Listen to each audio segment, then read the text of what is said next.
Taborda, colega, periodista, se desempeña en el sistema de medios de la Universidad Nacional de Córdoba. Bueno, ya vamos a tener tiempo de hablar con él también un poquito sobre ese tema, pero nos interesaba mucho ver un poco su trabajo como periodista, como investigador, autor de varios libros, y en todo caso me interesaba mucho una de las últimas cosas que ha publicado, que es una especie de resumen o repaso de lo que se ha escrito sobre... Hoy lo decía Alicia más temprano, la ministra que ha estado siempre en los puntos más álgidos de los conflictos en la Argentina. En los últimos 30, 40 años. Sí, más o menos, ¿no? Y antes su participación como militante. Alicia Rivas, Miguel Riquelme, te saludamos. Juan Cruz, ¿cómo estás? Muy buenas tardes. ¿Qué tal? Buenas tardes, un gusto poder escucharlos. Bueno, empecemos por ahí, ¿no? ¿Cuándo empezaste a investigar un poco lo que se ve escrito sobre Patricia Bullrich, un personaje muy singular, hay que decirlo, de la historia política argentina de las últimas décadas, ¿no? Sí, uno de los personajes más singulares, sin duda, ¿no? Cuando pasa el tiempo y cuando Patricia Bullrich pierde el protagonismo que tiene de los últimos 40 años, como decían ustedes, sin duda es que su figura, su vida, sus derivas ideológicas darán mayor material aún todavía a la posibilidad de la concreción de libros, de películas, de series. Digo, hay una vida de novela, ¿no? Sin haber juicios de valor sobre sus derivas ideológicas, hay una vida de novela porque abrazó prácticamente todo el arco político. A Patricia Bullrich la tengo como figura importante y que me interesa desde los 90, ¿no? Yo nunca pude olvidar una imagen que vi yo siendo muy joven, ¿no? Por supuesto en los 90 yo era un adolescente que cursaba la secundaria, y recuerdo una imagen de Patricia Bullrich en plena etapa reeleccionista de Carlos Saúl Menem, ella abrazada con su prima Fabiana Cantilo y con una vincha que decía Menem 1995. Recuerdo que la imagen me chocó por lo que representaba Menem en ese momento, para los que éramos integrantes de esa clase media empobrecida, lo que representaba Fabiana Cantilo, ¿no? Que era la voz cantante femenina de este universo cultural que eran Charly, Fito, Calamaro, que de algún modo expresaban lo contrario, el menemismo. Y vi en esa figura algo que me generaba contradicciones, ¿no? A partir de indagar allí a mis 15 años, de algún modo, quién era Patricia Bullrich, después pude, a partir de la lectura de los grandes trabajos que hicieron Ricardo Regendorfer, claro, Marcelo Larraqui y Roberto Caballero, y pude ir hilvanando lo que era la deriva ideológica de Patricia Bullrich, ¿no? ¿Y qué reconstruiste ahí?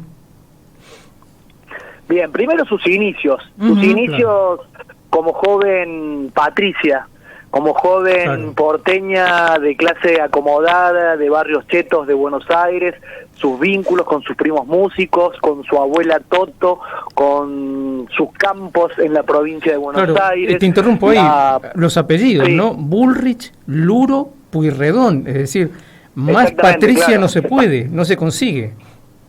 No, más Patricia no se consigue.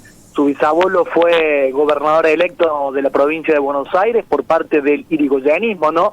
Hay que tener en cuenta que estas familias de origen patricio, que de algún modo fueron fundantes de la República Argentina, y eso no significa que hayan sido en términos positivos, ¿no? Han tenido distintas expresiones, ¿no? Porque así como hay Pueyrredón, que representaron lo más arcaico de la sociedad argentina, también hubo un Pueyrredón, como Honorio Pueyrredón, el bisabuelo de Patricia, que representaba ese radicalismo que entendía a la plebe como el lugar a salvar, como el espacio social a ser reivindicado, ¿no? En Patricia Bullrich entran muchas Patricia Bullrich. En Patricia Bullrich no solo ella en términos personales representa toda esa deriva ideológica, sino que también ella recibe desde sus distintos abuelos, bisabuelos, incluso hay vínculos directamente con Julio Argentino Roca, con Ataliba Roca, hay vínculos que la nutren para construir lo que hoy vemos, ¿no? Que de algún modo es indescifrable, uno no sabe dónde ubicarla, por supuesto, hoy hay una expresión de la ultraderecha en la Argentina, pero de algún modo no deja de ser indescifrable por sus idas y vueltas, ¿no?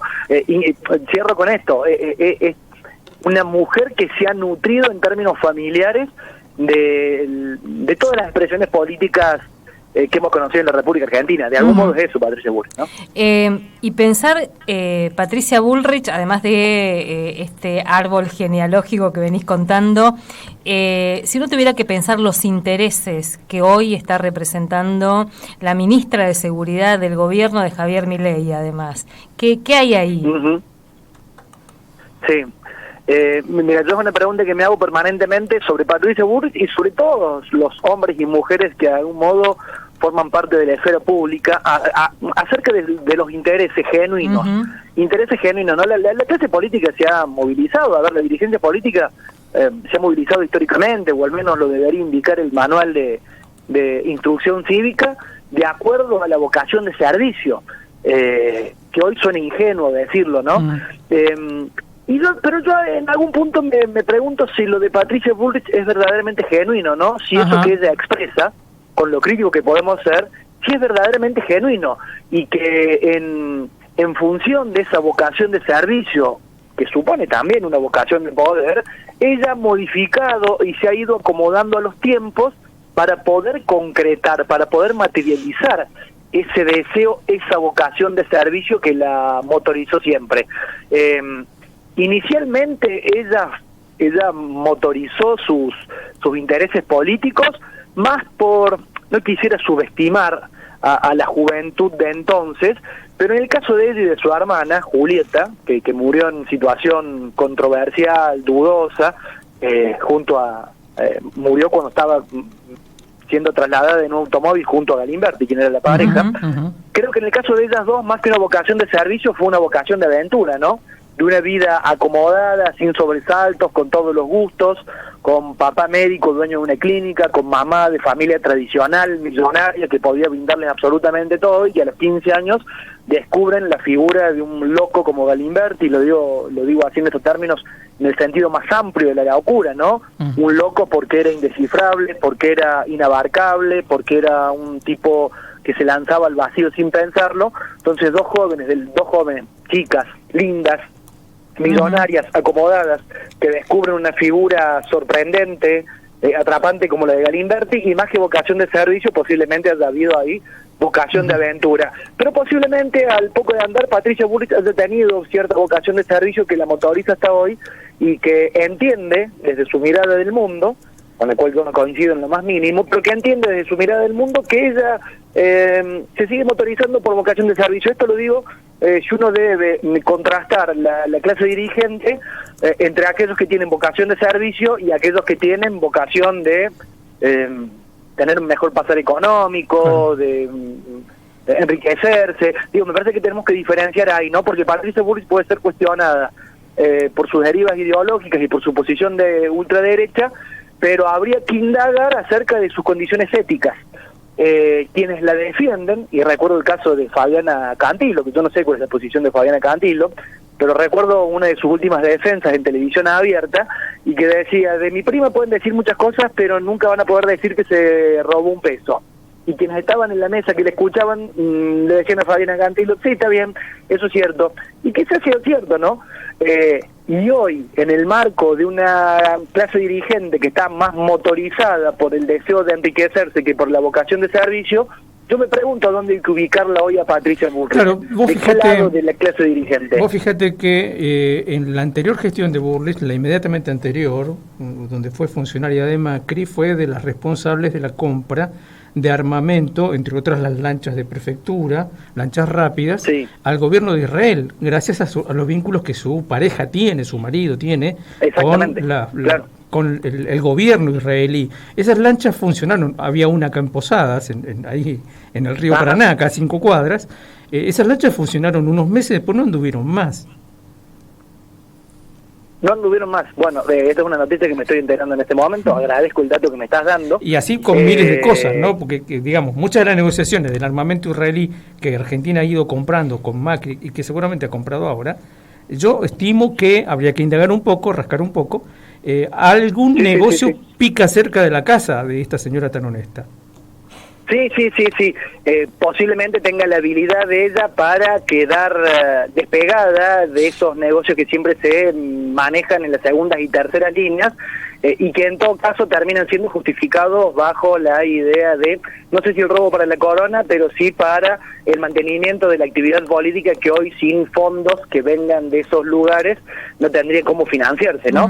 Pero si uno lo piensa en términos de su exposición pública, hoy le podés preguntar no solo el votante de Patricia Bullrich, pero sí en general al votante que hoy elige sin dudarlo y quizás de modo inconsciente cualquier opción de derecha, y Patricia Bullrich va a tener una imagen pulcra frente al electorado, ¿no?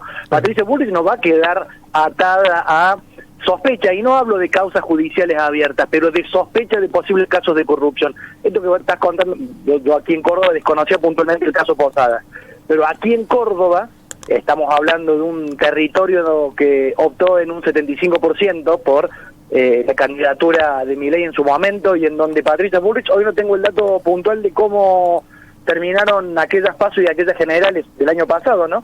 No tengo el dato puntual, no lo tengo fresco, pero Patricia Bullrich fue aquí en Córdoba una de las más votadas.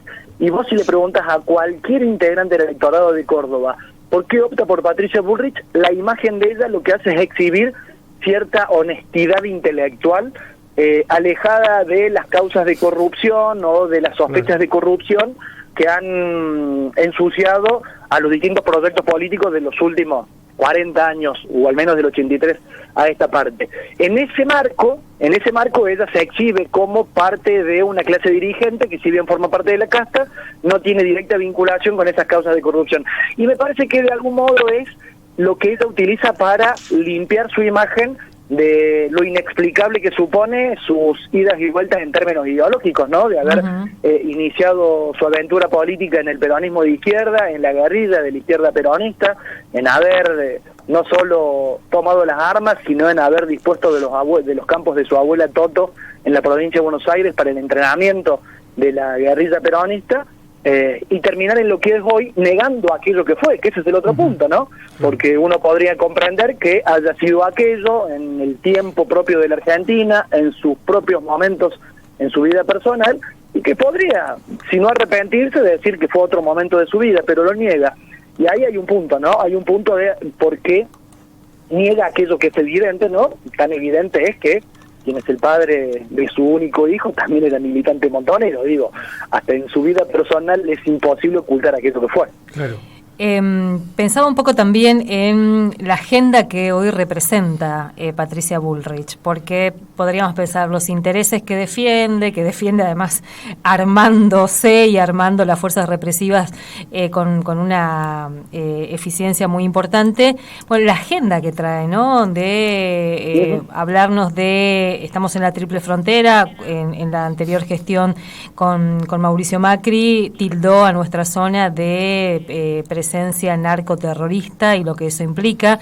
Es decir, como vos planteas, son muchas Patricias y su agenda es una agenda además para mirar.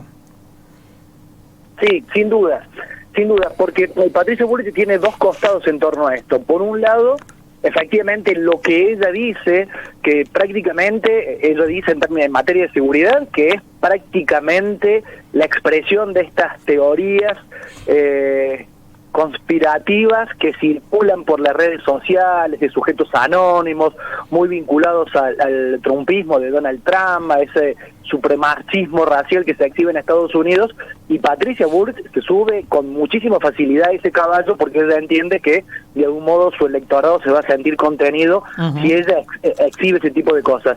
Pero además de su discurso público, que es peligrosísimo ya de por sí, tiene una práctica, y eso lo dejó muy en claro durante la gestión de Mauricio Macri, de un claro retroceso en materia de derechos humanos y garantías constitucionales en el marco de todo lo que avanzó la Argentina del 83 a esta parte, que avanzó durante el gobierno de Alfonsín, que avanzó incluso, aunque nos cueste hoy reconocerlo, durante el gobierno de Carlos Saúl. Digo, nos cuesta, pero también es cierto que en esa reforma constitucional se lograron grandes avances en materia de derechos humanos y de garantías constitucionales.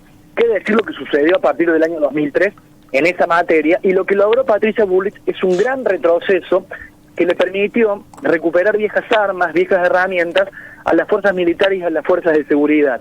Así que, por lo tanto, por un lado, Patricia Bullrich lo que tiene es este discurso fogoso, encendido, quasi, yo no quiero caer en la subestimación del otro, ¿no? pero al borde del ridículo, ¿no? Patricia Bullrich en su discurso público siempre está al borde del ridículo. Y cuando digo el borde, no quiero reconocer que se ha caído más de una vez. Se cayó aquí en la propia provincia de Córdoba, en Río Cuarto, cuando dijo, y esto lo puedo decir sin faltarle el respeto a su condición humana y sin hacer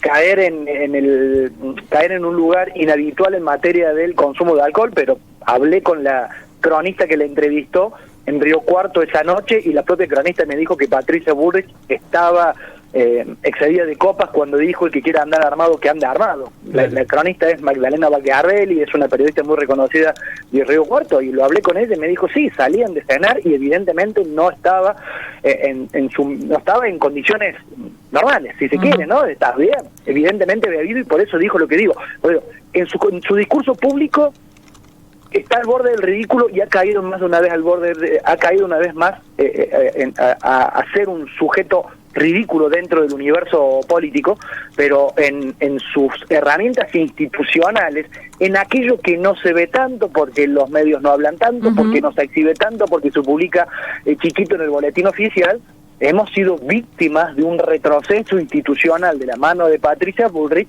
del que no salimos durante el gobierno de Alberto Fernández porque no hubo voluntad, porque no hubo fuerza política, y que ahora, con esta gente al frente de la Casa Rosada, mucho más exacerbados, estamos siendo víctimas en mayor medida de ese retroceso institucional, ¿no? Por eso el peligro de Patricia Bullrich es doble, y no es tanto lo que se ve en las redes sociales o en los medios de comunicación, sino en todo aquello que se hace sin que nos demos cuenta. Tal cual. Bueno, Juan Cruz, te agradecemos muchísimo la atención que nos has brindado en esta tarde. Por favor, un gusto. Muchas un fuerte gracias. abrazo. Hasta luego. Habría que mirar las reformas que está impulsando Patricia Bullrich. Que estemos discutiendo la modificación de la Ley de Seguridad Interior. Sí. Que estemos discutiendo en el Congreso modificación del Código Penal, agravando penas, penalizando una cantidad de conductas, muchas de ellas que tienen que ver con el derecho a huelga, por ejemplo, ¿no? Bueno, un sinfín de... Mientras es muy impresionante esto, ¿no? Porque nos entretienen con cuestiones así como muy triviales, que si está pasada de copas, de que si... pero la agenda es... Sí, su agenda es contundente. Es tremenda, sí. Tremenda. Está muy pensada, digamos. No es una serie de casualidades. Bueno, se trata de una miniserie de 6 capítulos en la que de algún modo se ponen en evidencia todas estas metamorfosis sucesivas que ha ido teniendo Patricia Bullrich hasta llegar a la actualidad, y sin duda, decimos al principio, un personaje absolutamente singular, ¿no? De esos que hay que estudiar a fondo, porque entre otras cosas puede ser la responsable de lo que acaba de decir Alicia, si es que logra materializar esas ideas que tiene, ¿no? 16:24. Ocupar, resistir, producir. Acá estamos, es lo que somos.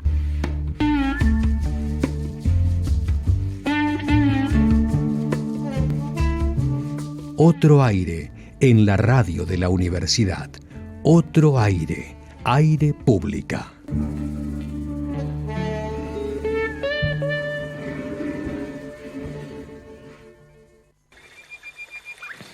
Llegó a la dorada hasta Facata.